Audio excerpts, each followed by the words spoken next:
here is everything we got up to on our recent staycation to York and everything delicious we found to eat. First off, we rebooked at the Clementine Guest House. We absolutely love staying here. It's one of our favourite places.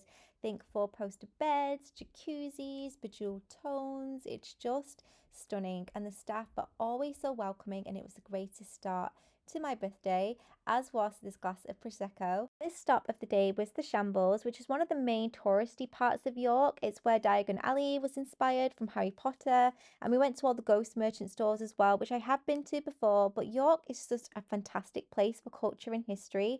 But the first place we stopped off to eat was the Shambles Sausage and Pie Company, and this is what it says on the tin. It does a selection of pastries, pie, sausage rolls. We did have crackling as well. I think that was my favourite part. The sausage roll was okay, the pie was really good.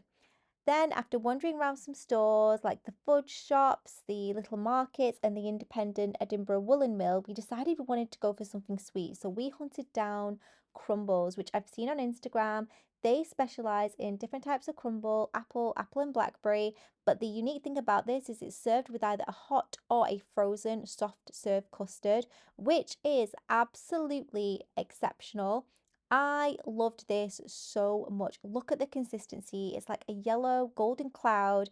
I loved this. It was my favorite thing that I had to eat in York. Flavor was just so incredible. Like, honestly, you can see how happy I am. I just absolutely loved every single mouthful, and I would definitely recommend it. I can see why it's busy. And this was meant to be a pop-up, but it became so popular that now it is a permanent fixture in York. So definitely check it out.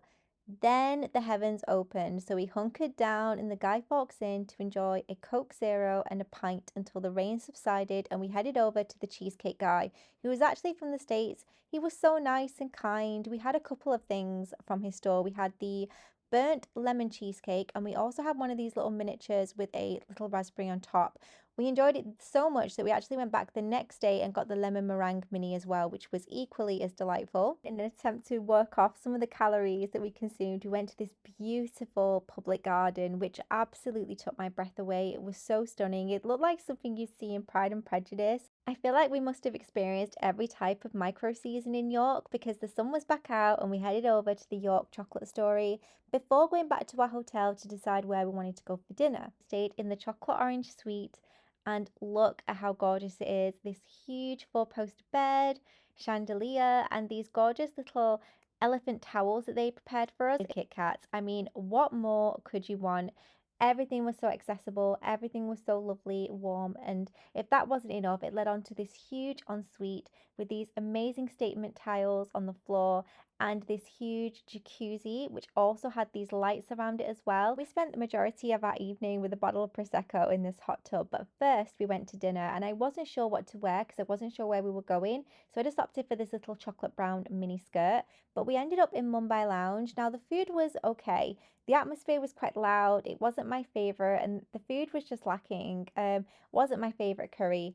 The next day, we were up bright and early because we knew we wanted to visit Betty's Tea Rooms. I'd been before, and because we hadn't booked, we knew that there would be a queue. However, we were only waiting 10 minutes or so, and they did give us a menu in the meantime to look through.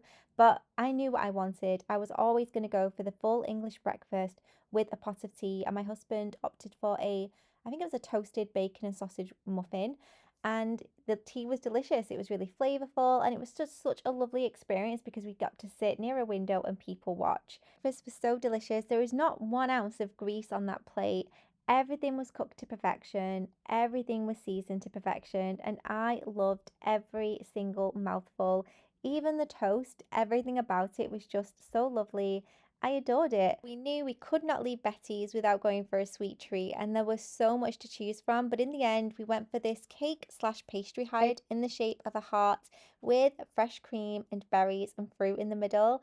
And we just went, found a bench, and my husband actually ended up putting a candle in it, and we just shared it, and it was so romantic. It was so lovely, and the flavor was gorgeous as well. That whipped cream, it was so light and airy, and we just loved every minute of it, and it's a memory that I'll cherish for a very long time. We then headed to Balbun, which I've been to before and I really enjoyed it, and this time I wanted to opt for a sweet option because last time I got a savoury pork bun, but this time I wanted to go for one of their sweeter ones, and I opted for a custard flavour. And look how cute these guys are. They are so sweet and squishy. And the best part is they're always warm when they serve them.